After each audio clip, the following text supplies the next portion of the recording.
24 तारखेला अंतिम वाढू धोरणावर प्रेझेंटेशन आहे, कारण 135 सुधारणा आल्या आहेत. ते वाढू धोरण आम्ही पब्लिक डोमेनमध्ये टाकलं होतं, पब्लिक डोमेनमध्ये.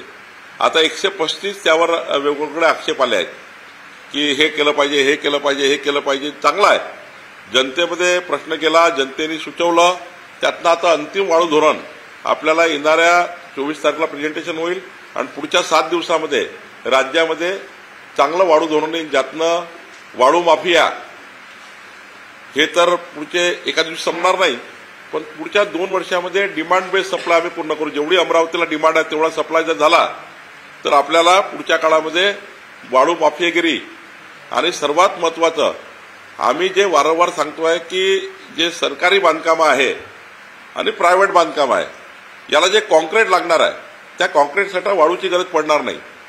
ते कॉन्क्रीट दगडखान आणि गिट्टीखान यातून जी वाळू निघणार आहे त्या वाळूच्या आधारावर आता तुम्हाला त्या ठिकाणी कॉन्क्रीट करता येणार. तसा रिपोर्ट आम्ही व्हीआरसीचा तयार केला. म्हणजे व्हीआरसीने आम्हाला रिपोर्ट दिला, टेक्निकल रिपोर्ट, की आता वाळूची गरज पडणार नाही, फक्त प्लास्टरसाठी गरज पडेल, बाकी वाळूची गरज पडणार नाही. आता आम्हाला मोठ्या प्रमाणावर क्रश शँडचे क्रेशर 50 क्रेशर नवीन युवकांना या ठिकाणी दिले पाहिजे. त्याच्याकरता जमिनी उपलब्ध करू महसूल खात्याकडनं, त्याला इंडस्ट्रीचा दर्जा देऊ आणि 1.5 कोटीची मशीन आहे वाळू तयार करण्याची. ही मशीनला 50% सबसिडी आम्ही देऊ.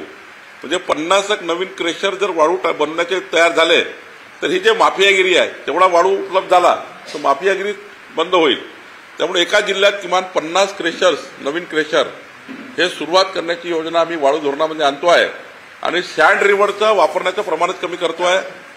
गावातली रेती गावात वापरण्याकरता परवानगी देणार आहे आम्ही, घरकुलाकरता 0 रॉयल्टी देणार आहे. आणि यानंतर जेवढे नाले आहेत, नाले संपूर्ण खोदकाम करून त्याची जी काही वाळू मिश्रित रेती निघेल ती पांदन रस्त्याकरता वापरण्याची योजना आम्ही करतोय.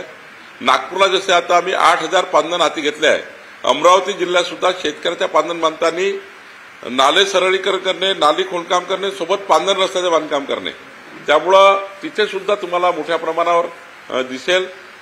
वाळू हा विषय पुढच्या 2 वर्षामध्ये म्हणजे अशी स्थिती आम्ही आणू की वाळूसाठी लोक घरी गेले तरी लोक म्हणतील गरज नाही आम्हाला वाळूची, इतके चांगले परिस्थिती वाळूची तयार होईल.